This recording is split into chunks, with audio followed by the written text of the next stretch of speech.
स्वाति ने इसी साल शहर के कॉलेज से पढ़ाई पूरी की है और अब उसके लिए जगह जगह से रिश्ते आने लगे हैं। स्वाति से ज़्यादा उसके रिश्तेदारों को उसकी शादी की चिंता है। इसीलिए जो भी स्वाति के घर आता वो किसी नए लड़के की खबर ज़रूर ले आता। अरे दीदी, ये फोटो देख के बताओ कैसा है। राहुल नाम है लड़के का, मेरी सहेली की बहन का बेटा है। अपनी स्वाति के साथ एकदम प्यारी जोड़ी लगेगी इसकी।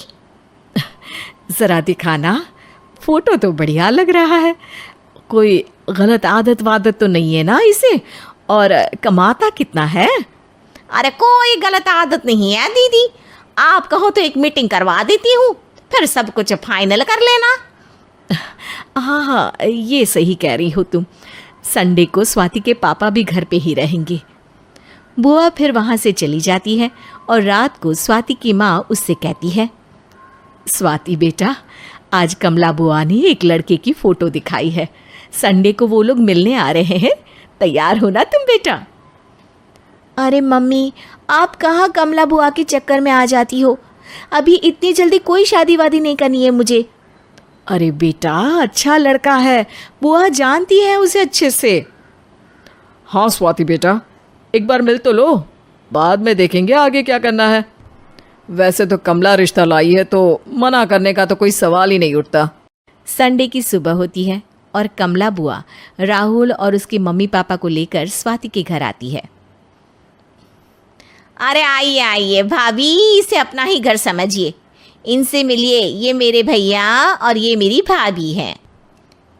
नमस्ते भाभी जी, ये है हमारा लड़का राहुल, सरकारी नौकरी की तैयारी कर रहा है ये।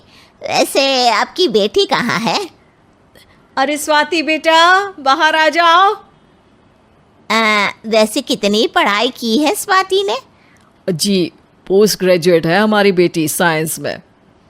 ये सब तो ठीक है, पर घर संभालना जानती है या नहीं? हमें कौन सी इससे नौकरी करवानी है, नौकरी तो मेरा बेटा करेगा ही।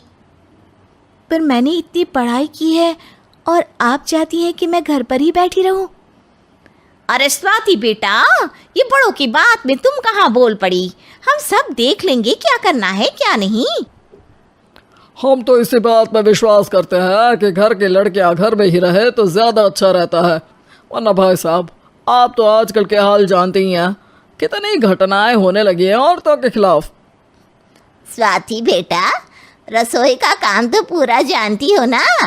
शादी के बाद तुम्हें ही संभालना है वो सब। अरे बहुत अच्छा खाना बनाती है ये, आप सब लोग इसकी तारीफ करते नहीं थकेंगे। लो भाई, हो गई मीटिंग, अब शादी की तारीख फाइनल कर लेते हैं, क्यों भैया?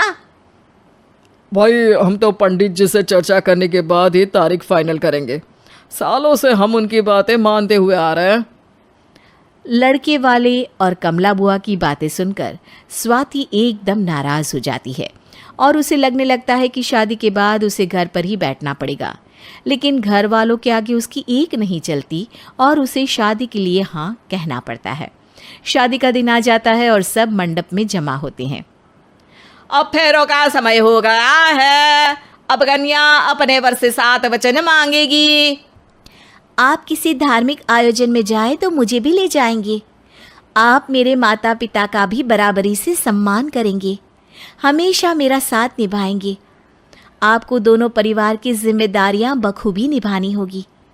हर ज़रूरी बात में मेरी भी राय लेंगे। आप सभी गलत आदतों से दूर रहेंगे। आप मेरे अलावा किसी और औरत से कोई गलत संबंध नहीं बांधेंगे। ये 7 वचन पूरे हुए, वर क्या तुम्हें ये सारे वचन मंजूर है? जी हाँ पंडित जी, मैं सारे वचन अच्छे तरीके से निभाऊंगा। अरे वाह वाह, बढ़िया तरीके से सब काम संपन्न हो गया। तो इसी के साथ विवाह संपन्न हुआ और आज से ये दोनों पति पत्नी हुए। 1 मिनट पंडित जी, अभी एक वचन लेना बाकी है। अब कौन सा वचन है बेटा? मैं अब हमेशा के लिए किसी दूसरे घर में जाने वाली हूँ, तो पति के अलावा मैं अपने सास ससुर से भी एक वचन लेना चाहूँगी। अब कहो बेटी। मैं ये चाहती हूँ कि मुझ पर किसी बात की कोई पाबंदी नहीं लगाई जाएगी। मुझे सब कुछ करने की आज़ादी होगी और मैं भी विश्वास दिलाती हूँ कि मैं एक अच्छी बहू बन के दिखाऊंगी। स्वाति की बात सुनकर उसके सास ससुर एकदम चौंक जाते हैं और कुछ बोल नहीं पाते कि उतने में कमला बुआ बोल पड़ती है। अरे बेटा, ये भी कोई कहने की बात है? रानी बन के रहोगी तुम तो।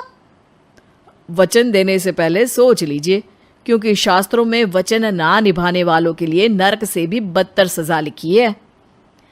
स्वाति की चालाकी से वहाँ मौजूद सब लोग प्रभावित हो जाते हैं और लोगों में बदनामी ना हो जाए, इस कारण स्वाति के सास ससुर को उसे वचन देना पड़ता है। और कैसी अपशकुन वाली बातें कर रहे हैं आप पंडित जी? हमें मंजूर है बेटा तुम्हारी शर्त। स्वाति अपनी समझदारी से अपनी बात अपने ससुराल वालों से मनवा लेती है और खुशी खुशी राहुल से शादी कर लेती है। अब से हर शादी में मैं खुद 8 वचन दिलवाऊंगा। ओम मंगलम मंगलम मंगलम।